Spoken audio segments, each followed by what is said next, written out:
Mirëmëngjes edhe një herë për të gjithë ju që sapo jeni zgjuar dhe keni nisur ditën në Info Plus në Star Plus Televizion. Sot do flasim për një libër që sapo është promovuar dhe një libër vërtet tepër shumë interesant, që nga titulli i tij, Sfidat e Killerit, një libër thriller që flet për historinë e një vrasi dhe sfidat e tij, por për më tepër do të na tregojë autori i këtij libri, David Borseta. Mirëmëngjes i nderuar, faleminderit që je me mua sot në studio. Mirëmjes, ju falenderoj për ftesën, vi gjithmonë me kënaqësi në kanalin tuaj. Është gjithmonë kënaqësi edhe për ne dhe sidomos këtë herë që ke sjell një libër kaq interesant dhe kaq të bukur. Unë po të thoja edhe pak më parë, po që në titull ky libër është shumë tërheqës. Për çfarë flet ky libër më shumë? Atëherë, është hera parë që provoj në një zhanër të tillë. Shkrimtarët shqiptar nuk para e njohin edhe nuk e praktikojnë zhanrin e thrillerit, mbasi është sa interesant, don edhe njohuri specifike sepse duhet njohësh mirë edhe anën e kriminalistikës, po duhet njohësh mirë edhe, ose si thojmë na, duhet futesh në lëkurën e killerit, e një njeriu kriminal që bën një krim.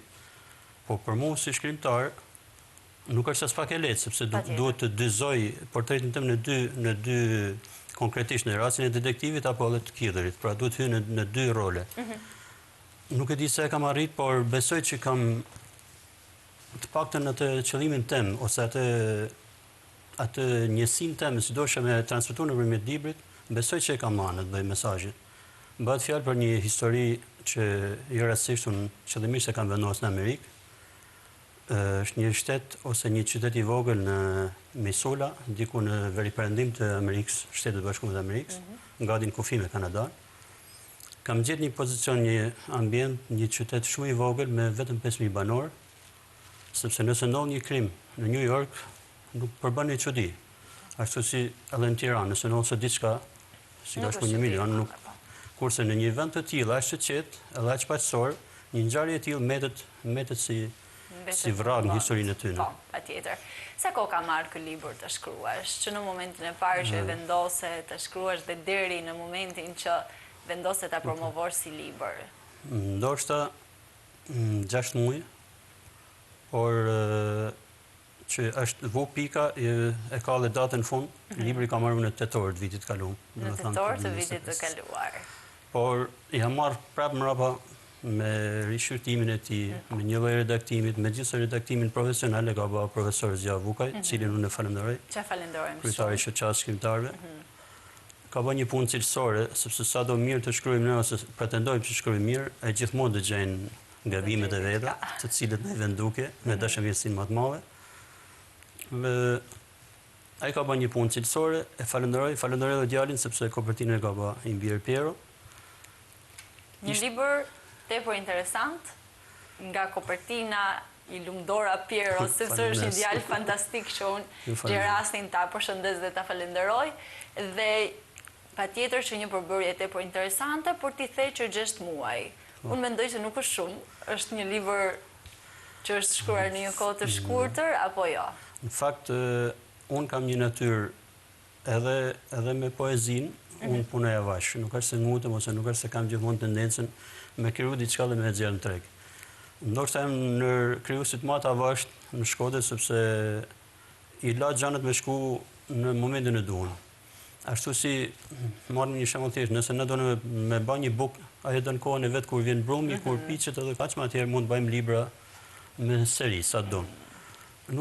Por është e vështirë të shkruhet një libër sot kur në një kohë që se cila moshë po largohet, po sidomos fëmijët po largohen shumë nga libri, fëmijët dhe të rinjt.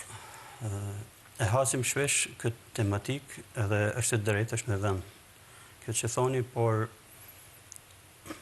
unë shpresoj edhe besoj që jo të gjithë të rit i largohen librin. Besoj prapë që ka të ri, sidomos pjesa e studentëve ose ndoshta edhe në shkollë mesme, që i afrojnë librit edhe duan librin. Edhe vazhdojnë me pas krijues të ri, që vazhdojnë me shkruaj brezat të ri. Por është pa që vërtet sepse shumë po i largohen. Pra vetë jeta po bëhet materialiste, njerëzit po kthehen shumë te ideja me kap, me përfitu, me arrit suksesin e shpejt. Po kjo gjë nuk arrihet ashtu si duam na, çdo gjë don me kriju kushtet e veta. Por pse jo, ti mund të arrish një sukses, mund të arrish diçka edhe tu e kulturu vetin më shumë. Nëse parë përmend me bukën, më ushqy stomakun ton, libri ushqen trunin. Pra, një njeri kultivum, një njeri i mirë arsimum, mund të jetë më i denjë nesër në shoqëri dhe në jetë. Dhe kjo është shumë e drejtë.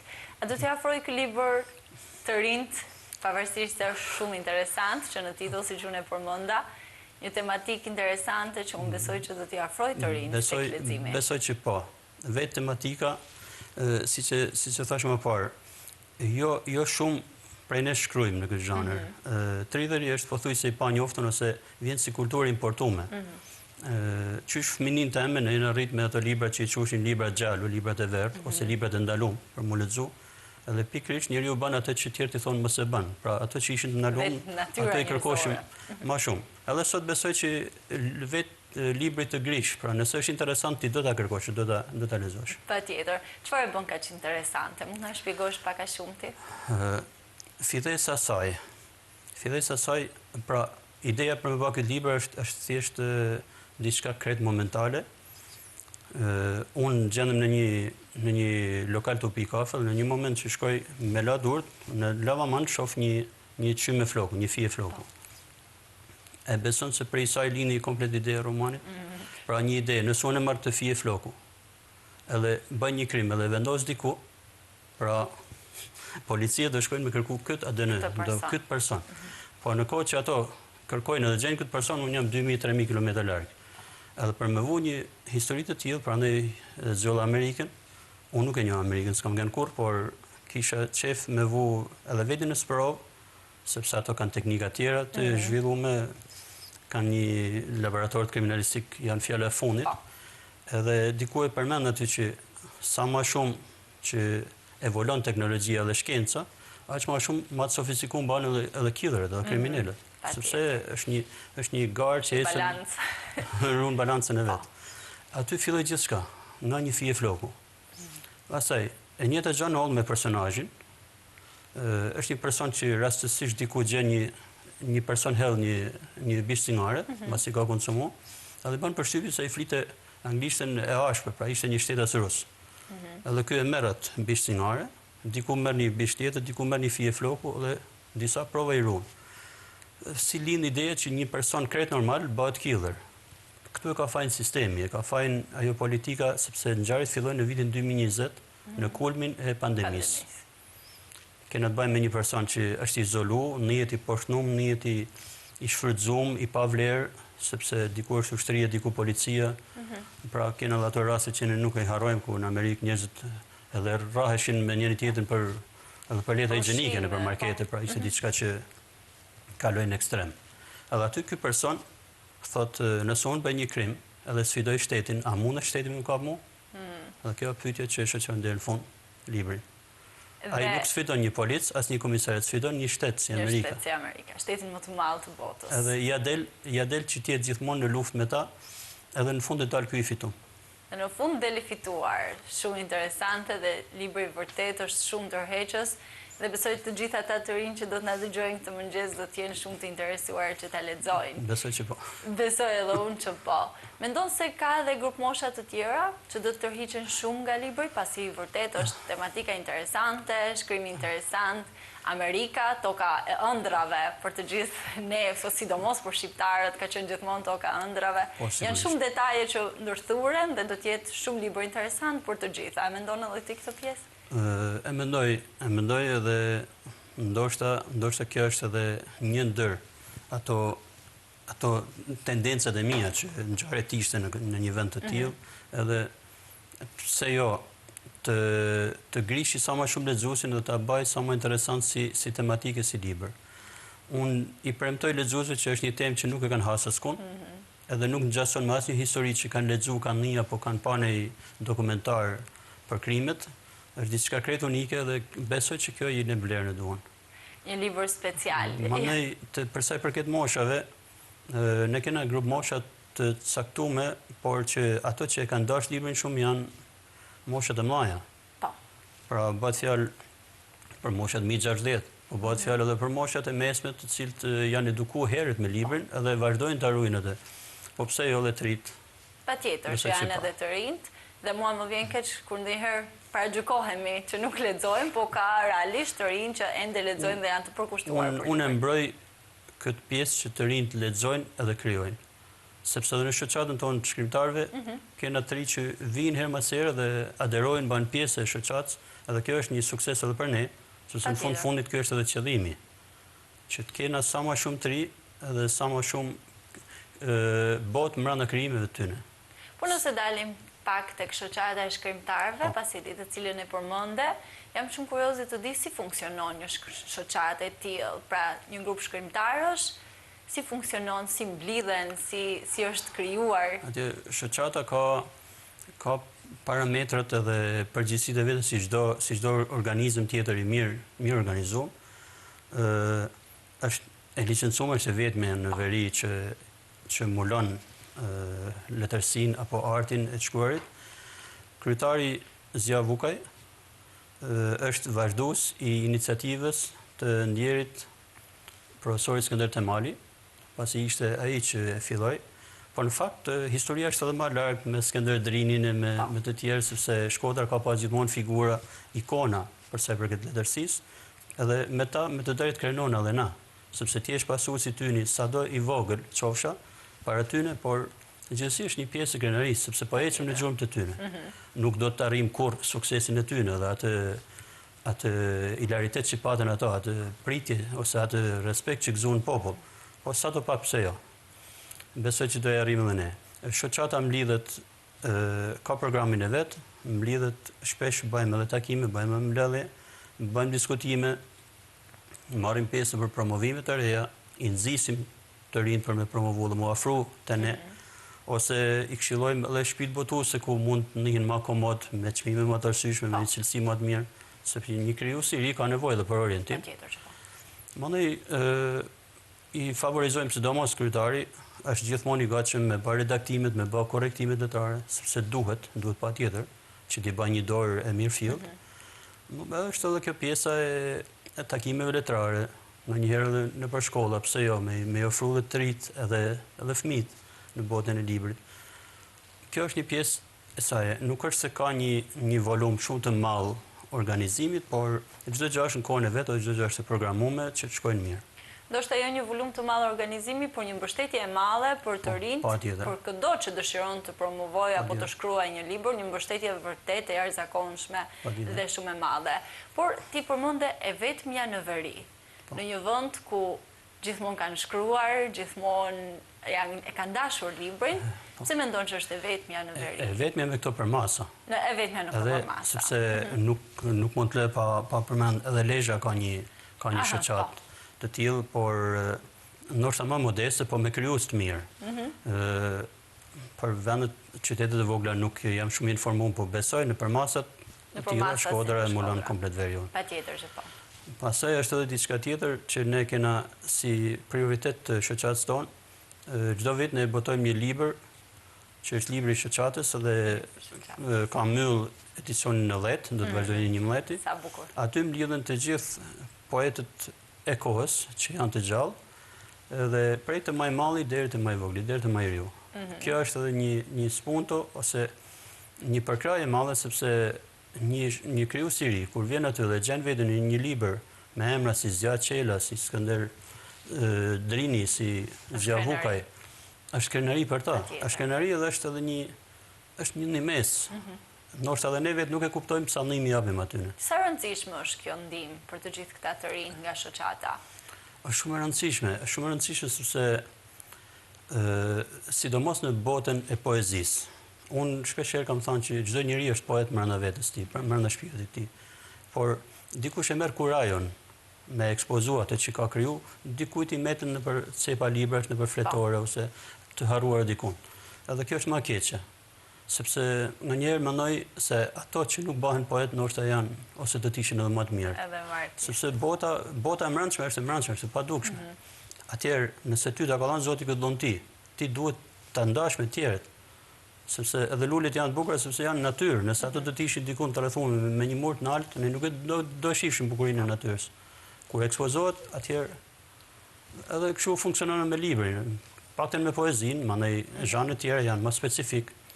duhet kesh studiu shumë, duhet kesh lexuar shumë, të kesh kulturën e duhur para se të fillosh me marrë lapsin me fillu me shkruar. Çfarë është ajo që shkruajnë? Çfarë zhanri shkruhet më shumë sot? Do kisha dasht që të shkruhet më shumë për dashnin, por në fakt shoh shumë shkrime, e thamë pa dëshirë, shoh shumë pesimizëm. Pra shoh libra që fillojnë gri, e mbyllen gri, pa ngjyra, pa penelata, pa asnjëfarë shprese. Të paktën të rit kjo nuk do të mendoj. Sepse të rit, dakor, të gjitha mendojnë se duhet të ishim më mirë, të gjitha mendojnë se ndoshta duhet me lëviz, duhet me ik, duhet me emigru. Po në poezi duhet japësh edhe mesazhin e sinqert. Pa duhet japësh edhe shpresën, duhet japësh edhe energjinë tënde pozitive. Nëse një libër poetik nuk ka energji pozitive, nuk ka çfarë përcjell te lexuesi. Trishtim ne marrim nga lajmet, trishtim marrim nga kronikat. Në libër ne nuk duam trishtim, në libër duam diçka të bukur. Edhe do I kisha sugjeruar gjithë që të përqendrohen më shumë tek tematikat që japin shpresë, japin gjallëni, japin dashni. Nëse një ri po na dëgjon sot, një ri apo një njeri çfarë do lloj moshe që dëshiron të bëhet pjesë e shoqatës, si mund të afrohet pranë kësaj shoqate? Është krejt e thjeshtë. Kryetari I shoqatës po dhe grupi kryesisë të shoqatës janë të tanë njerëz dashamirës, janë të tanë shumë të thjeshtë edhe shumë të predispozuar për me u gjetë secilit që ka dëshirën qoftë më ardhmu afirmu si shkrimtar, qoftë edhe atë që përmenda me ba një punë të mirë me librin e tij, edhe nuk ka pse druhet askush, dyrët tona janë të hapuna, për fat aty ku është selia jonë, është edhe qendra kulturore Atelier për rinin, kështu që kanë me marrë njëtën nder, njëtën në shëndetësor. Pra janë të dyja shumë afër. Janë shumë afër edhe kanë një akses, besoj të shumë pozitiv në çastin e tyre. Pra kur të që vinë është I mirëpritën. Është vërtet I mirëpritur dhe është gjithmonë kënaqësi. Nuk është se ka barriera, nuk është se do të kalojnë filtra, nuk është se duhet me pas një mik për me kap, një mik për me çute. Absolutisht nuk funksionon kështu. Pra duhet të jetë sa më I lirshëm dhe të vi pranë shoqatës, pranë qendrës Atelier, aty ku është. Mjafton të ketë vetëm shpirtin krijues. Sa bukur. A mund të bëjmë këtë mëngjes një thirrje për të gjithë ata që si përmendet ti, ndoshta ato shkrimet e bukura I kanë diku në cep, diku në fletore, apo ku nuk din as vetëm ku I kanë lënë, po vërtet janë artistë në shpirt dhe mund të shkruajnë shumë bukur. Do të sugjeroja gjithëve ta provojnë vetin me shkru edhe me dhanë botës atë mirësi që kanë në shpirt. Sepse në fundit të tanë secili prej nesh ka nevojë me marrë diçka pozitive. Kush e ka këtë pasion, këtë talent, ta shprehin në tëna format e duhura. Sa bukur, të falenderoj shumë për këtë thirrje kaq të bukur. Dhe në fund doja ta mbyllim me një thirrje ose me gjën më të veçantë që ti mendon se ke tek libri jot. Cila është gjëja më specifike që mendon që është ajo më e veçanta e këtij libri, pavarësisht se e kuptoj që ndoshta ti nuk e ke shumë për zemër. Jo, ka diçka. Jam mundu, unë kam lexuar shumë thriller. Edhe e du shumë si pjesë e letërsisë. Por kur lexon thriller, zhytesh në një botë sa misterioze, po nganjëherë nëse nuk ka shumë e qartë, nganjëherë edhe e lodhshme. Edhe gati është e njësia që të bën edhe me elan librin, sepse bollmat ose nuk e kupton, ose duket shumë I vrarë, shumë I ngarkum, mund të jetë I ngarkum emocionalisht, mund të jetë I ngarkum me terma shkencore që shpeshherë nuk kuptohen. Ajo specifikat që kanë fut libër, e kanë fut me qëllim, me dashje, janë batutat. Kanë fut dy persona, si detektivi, si killeri, të dy persona me shumë humor, që mi thanë hilaritet, edhe pse bëhet fjalë për një krim, edhe pse bëhet fjalë për një histori ku ka patosin e vet, ka atë ankthin e vet, pse jo, njerëzit duan edhe të qeshin, sepse duhet shohin edhe ngjyra, nuk është krejtëzi si libër. Duhet jetë. Shumë bukur dhe të falenderoj shumë. Kjo është veçantia, pra batutat patjetër, siç na karakterizojnë ne shkodranëve, nuk mund të mungonin asnjë libër që është thriller dhe është pak njerëzit mund ta shohin dhe me syrin që mund të jetë me këtë pjesën e ankthit, si do shkojë, po patjetër që shoqërohet me batuta dhe është diçka shumë e bukur dhe shumë interesante. Të falenderoj shumë I nderuar që ishe me mua këtë mëngjes dhe ndam bashkë këtë intervistë kaq të këndshme. Ishte kënaqësi, ju falenderoj gjithë si staf edhe ty personalisht. Të falenderoj shumë. Ju falenderoj shumë edhe të gjithë ju që keni qëndruar me ne deri në këto momente. Takimi radhës së bashku nesër në Info Plus.